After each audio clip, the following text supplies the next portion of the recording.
Donald Trump absolutely doesn't care about electability. He thinks that any candidate he endorses in a primary is obviously going to win the general election.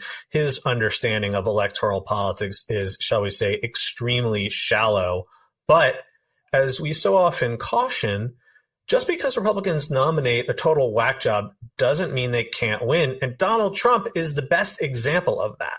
So we don't want to be smug about any of these races. We certainly can't sit back and say, oh, well, if the GOP nominates Doug Mastriano in the Pennsylvania governor's race, then Josh Shapiro will win in a walk. That absolutely isn't going to happen.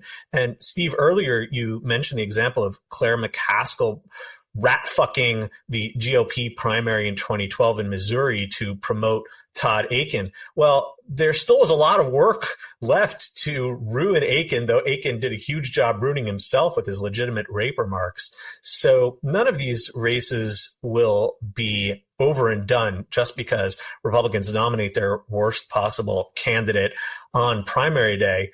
But the other point I'd like to make is we couldn't do a parallel episode like this with the Democratic Party. We just couldn't. And that's not because we're partisan hacks or because we think the Democratic Party is flawless. Far from it. You've heard us criticize Democrats plenty of times on this show.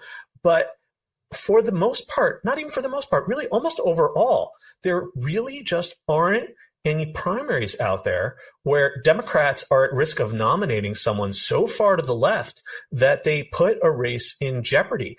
And in the few occasions where this kind of thing has happened, those candidates have tended to get crushed in the primaries. I mean, I remember Alan Grayson, the unhinged congressman from Florida who ran for Senate several years ago. He got smushed, to use Steve's favorite word, in the Senate primary. So really, it's to me, a remarkable lack of symmetry between the two parties. And this lack of symmetry, I think, is something that is poorly understood by the traditional media in particular, that always wants to both sides everything and assumes that because there are crazy Republicans, there's a commensurate number of crazy Democrats. And that just is not the case. Oh, I agree 100%. And what's more, to go to your first point, I want to reiterate, I agree with you completely that at the end of the day, what these possibilities of primaries putting the most MAGA-friendly candidate to the fore, in some cases, that just means seats that probably the Democrats would have conceded as defeats. They may take a second look at. Michigan third being an example of that.